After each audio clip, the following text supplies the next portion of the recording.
fellow fanatics, DJ Breaks here, back for another LEGO review, and today I have a review on a LEGO 2022 Ninjago set. But before we get started, don't forget to smash that like button, subscribe to the channel, and ring that bell if you haven't already. And comment below, let me know what you think of the set and the video. But getting into the set, it is a set, it is Zane's Power Up Mech EVO.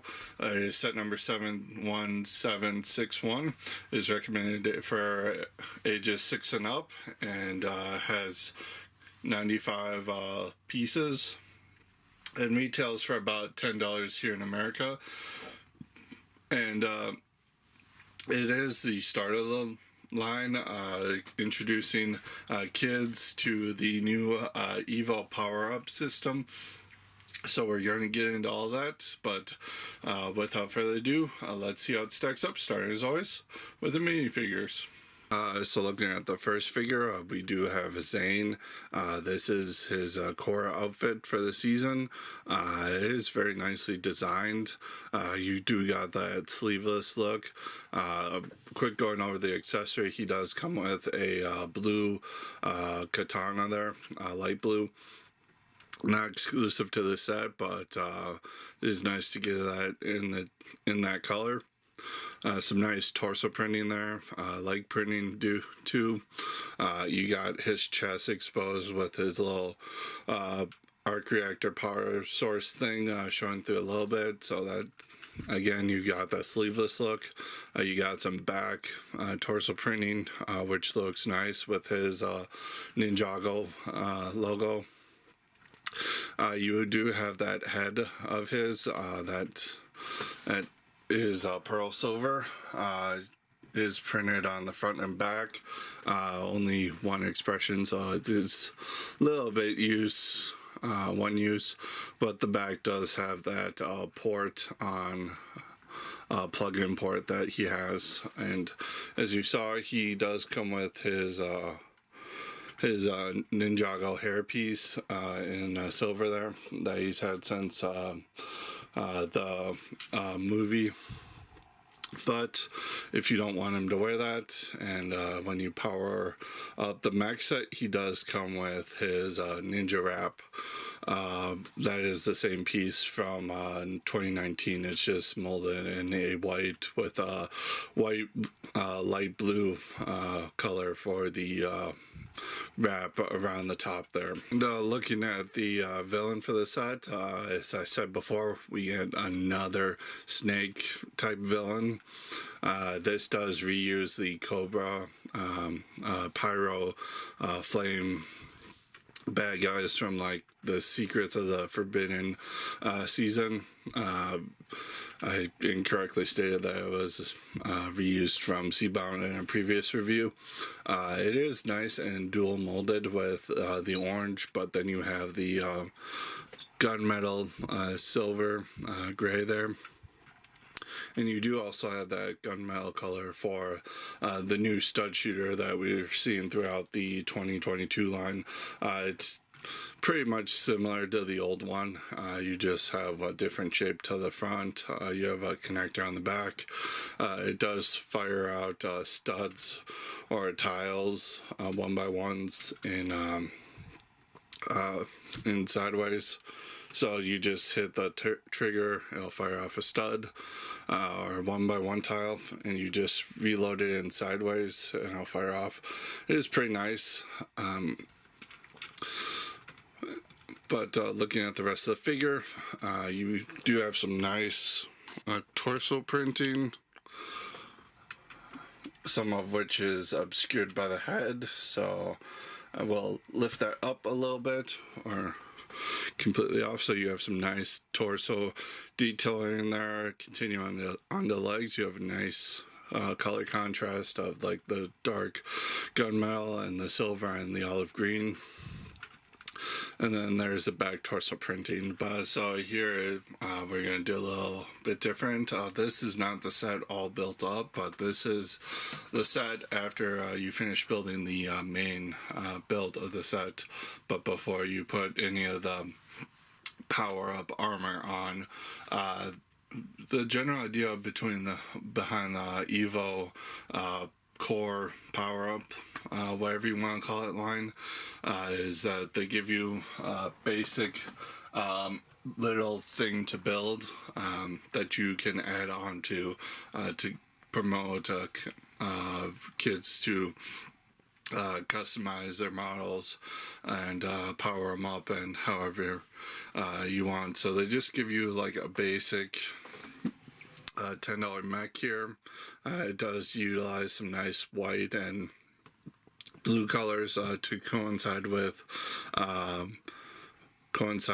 Zane's colors here. You do get this new part that was introduced for this sub line here. It's different from the other Nexonite cockpit, where it's got kind of layers here. You got a 2x2 circular place to put a design there, and the other new part here I've shown in a couple of other videos, but it is a pre-bent part that is all one piece and is in blue here. You have some nice part usage here and designs for such a simple set, which you have the Nexonite shield piece here kind of wedged up against there just to create a little bit of plate of armor. But let me put all that EVO stuff on the set, and here is the set with all the EVO power-up stuff put on it. Pretty much it just gives you some nice armored bits onto the legs, onto the upper arms, with this other new piece that was introduced for this line here in gold. You got some studs on the top, studs on the side to customize it a little bit more. You got some gold bits added to like the torso and the legs. You have that nice print for the core line put on the front there. And you also get another print up here for the banner, which is the collectible for this sub-theme. And here you do get a nice printed piece, 2x3 tile. This is the stealth banner, which is exclusive to this set, and that can be angled up and down if you want. On this side of the arm, you do get one of those large shuriken blade things in trans blue to kind of represent either a shield or just another weapon. And you do get fingers on this. I forgot to mention that, but the fingers are kind of crappy and useless. They only really can hold like one bar size thing if you want, but they can't really do much outside of that. So you can, when you power this up, you got a little tile with studs on there just to seat Zane in there, and it closes up nicely.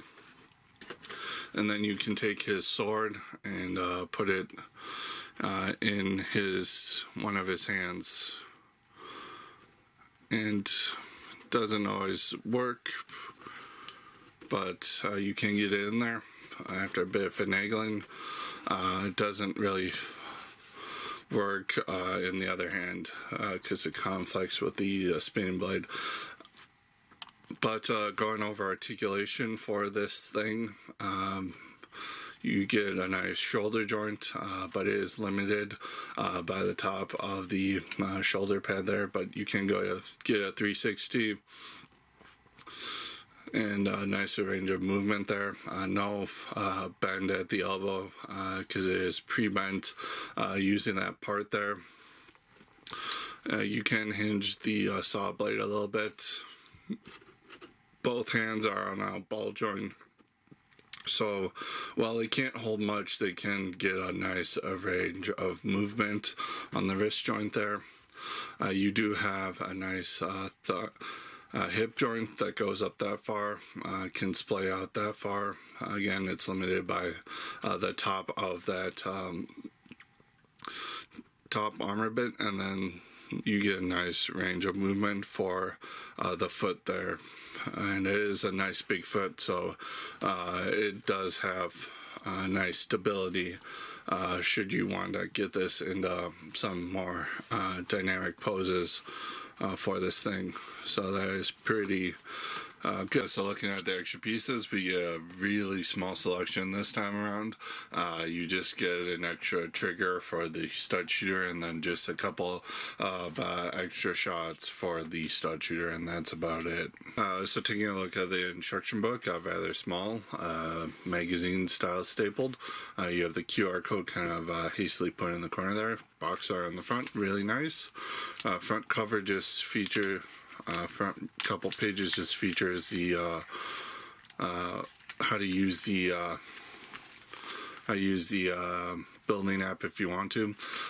They do continue that whole nice little cartoon drawing thing, telling the story throughout the instructions. So after you complete several steps, it just increases the story. So you build the Mech, he gets attacked, and then you just level up, which is really nice. And then Wu gives you the banner, and you defeat. So that's all pretty cool. And then you get a cross-sell for some of the other sets within the core line, as well as the little thing showing which of the collectible banners come with each set. And then you have the parts inventory and Ninjago movie Lloyd on the back. So taking a look at the box, it's that standard $10 size. You got a nice little design on the front of that manga style that we've seen throughout the core line, of just nicely hand drawn with all the effects and whatnot. You do have the set specs and logos up the top. Low corner you have Zane and Sensei Wu there. Very nicely done. Top of the box, you have minifigure callouts showing you what you get. You have Zane there sporting the actual size reference. This side of the box you have a little Wu thing about effort.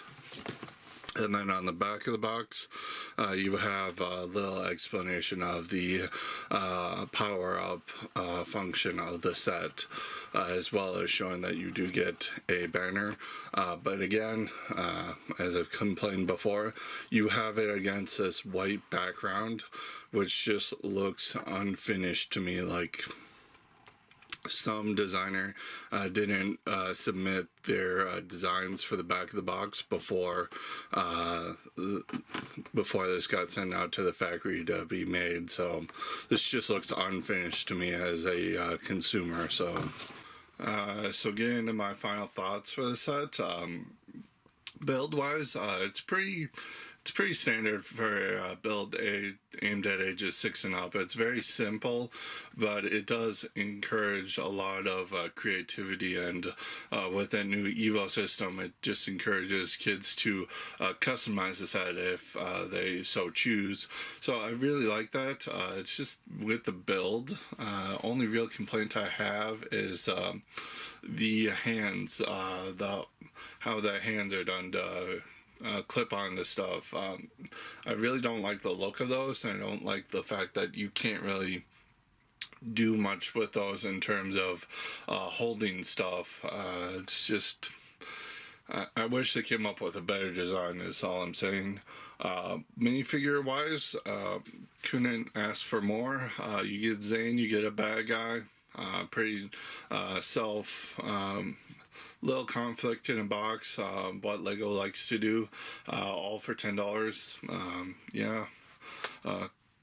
Quality, again, I have to rag on that whole back of the box just being that plain white. That continues just to look ugly to me and unfinished, and I do not like that as a consumer. I just think that somebody dropped the ball there. That's all I think of when I see that. But for $10, you ultimately cannot go wrong with this set. It is a nice little fun $10 set for any Lego fan, or a kid wants it, go for it. It's a nice parts pack. It's a nice little set for kids to play with. Overall, it is very worth that $10 to me. You get $10 worth of Lego in this set. So all in all, this set does get a 9 out of 10 from me. Again, it has its few issues, but overall, very worth it. Don't forget to comment below. Let me know what you thought of the set or my review. I always look forward to interacting with you guys.